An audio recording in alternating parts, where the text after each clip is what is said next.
mashaqqatlarini, bolaning kirlarini, bolani oziqlantirish degan taklifotlarni, aziyatlarni hammasini ona ko'taradi. Xuddi ona chekkan mashaqqatga o'xshagan mashaqqatni albatta ota ham ko'taradi. Ota ham shu mashaqqatlarni qilib, bolasini uylantirib, joylantirib, uy qilib chiqarib yuborgungacha juda katta mashaqqatlarni tortadi.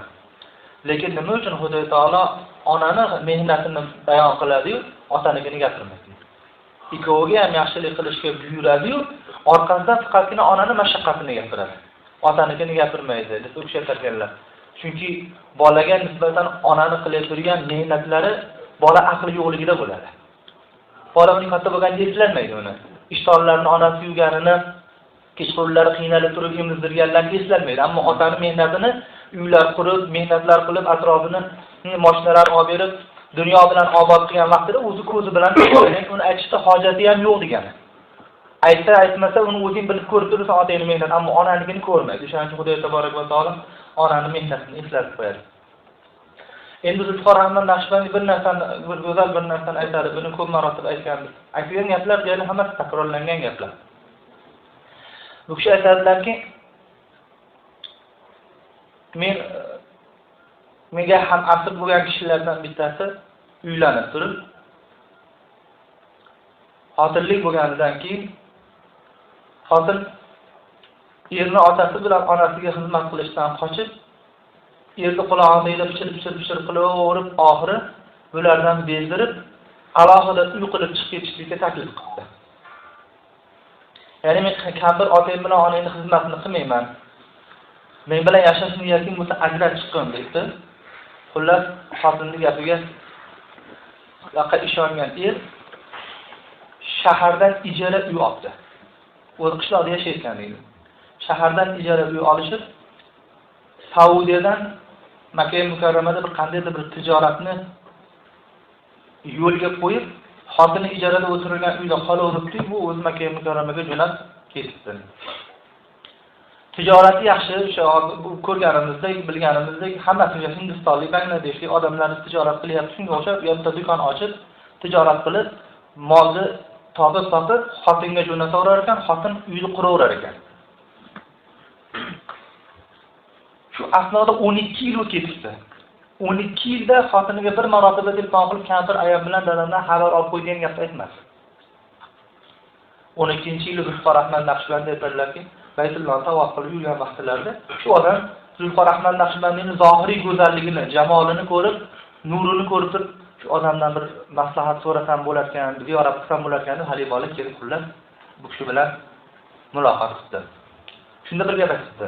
Hazrat debdi, men 12 yildan beri mana shu yerda yashayman. 12 yildan beri tijorat bilan mashg'ul bo'lsam, 5 vaqt namozni haramda o'qishga harakatini qilaman.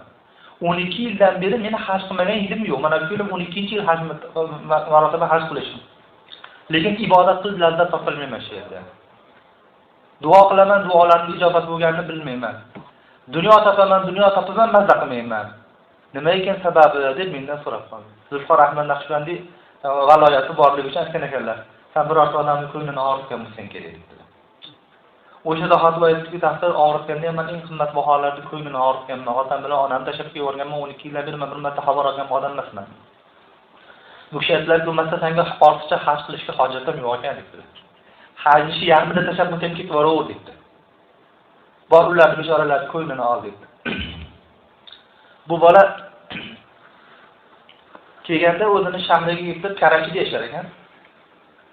O'sha Karachiga tushib, shaharga, o'zini qishlog'iga borib turgan vaqtida, to'g'ri otasi bilan onasi yashaydigan uyga borishdan xijolat bo'lib, qo'rqib, qishloqning boshida budka ochib o'tirgan bir odamdan falonchi buva bilan falonchi xolani taniysizmi deb so'radi. So'rasa, ular bilmayman, hamma taniydi dedi. Ular bir badbaxt o'g'li bo'lardi dedi. 10 yillar o'tib ketish kerak, ketib borgan dedi. Beshora dadasi yig'lab bo'lib ketdi dedi. Shu onasi qolgan dedi. Qayerga borsa birorta ma'raka bo'lsa ham o'g'lini otini aytib yig'lar, oxiri shu ayol ko'zi ko'r bo'lib qoldi dedi. Bir joyda yotadi dedi. Bir joyda yotadi, qo'ni-qo'shni xotinlar oziq-ovqat qilsa, xabar olsa, shukr qilib yeydi-yu, bo'lmasa sabr qilib yig'lab yotaveradi dedi. Keyin shu yerda xullas uyga ketdi. eshikni sekin g'ijillatib ochsa, onasi hindlarda oddiy karavoti bo'ladi, shunaqangi kanopdan to'qilgan. Kanopdan to'qilgan karavot osmonga qarab termilayotgan ekan. Eshikni g'ijillagani eshikni ko'zi ko'r, ona ko'rmaydi. Kim u debdi. Sekin borib, ayajonman debdi. U yerda hozir o'g'lim betingni tutkuna debdi. Bedini tutib olib, sog'inayotgan bolasini faqat cho'pillatib o'par ekan bu. Ayajon, men ko'zim ko'ragan, men siz qilgan yaxshi mehnatlaringizni bilmasman, xotinimni gapiga kiribman. Meni kechirdingizmi dedi. Desa, o'g'lim seni kechirib yuborganman dedi. Zulqor Ahmad Naqshband mana shu o'zim bilgan, mana shu o'zim ko'rgan odamning voqeasi. Bu gapni biz uchun nima uchun aytamiz? Onani kechirimligi haqida gapiradi. Dunyoda sizni yaxshi ko'rgan xotiningiz dunyoyingiz borligi uchun yaxshi ko'radi. O'g'illar ham, qizlar ham hammasi siz ularga qasrlar, uylarni qurib berganingiz uchun, yaxshi mashinalarga mindirib qo'yganingiz uchun yaxshi ko'radi. Ammo ota bilan onani fazilati shu yerdaki, birinchi nomerli itloq bo'lsa ham sizni yaxshi ko'raveradi. Siz o'zi yaramas bo'lib butun mahallani bolasini buzib yuborgan bo'lganingizda ham Kamol o'zini yaxshi ko'rgandan bolam yaxshi ulfati bizni deb qo'yadi.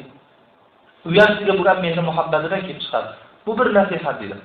Ikkinchi meni shu voqeadan ibrat olgan narsam shuki dedi. Shu bola necha yil otasi bilan onasiga oq bo'lib, bularni dunyoda xor bo'lib yashashiga, ochiq qolishiga, chanqab qolishiga, ko'zlarini ko'r bo'lishiga sabab bo'ldi-yu. Shuncha musibatlardan, aziyatlardan keyin kelib eshikni ochib, ayajon meni kechirdingizmi deganda, o'g'lim seni kechirib yubordim deyaptimi dedi. Xudo taborak va taoloning rahmati ota bilan onanikidan ko'ra qimmatroq, kengroq, uniki ko'proq. Dunyoda qancha gunoh qilsangiz, Xudoning rahmat darvozasini eshigini ochib qo'yib, Xudo kechirib yuboradi. Sizdan kelish bo'lsa bo'ldi. Sizdan tavba qilgan deb chaqirgan vaqtida istig'for aytib kelsangiz, bo'ldi, Xudo taborak va taolo sizni kechiraveradi.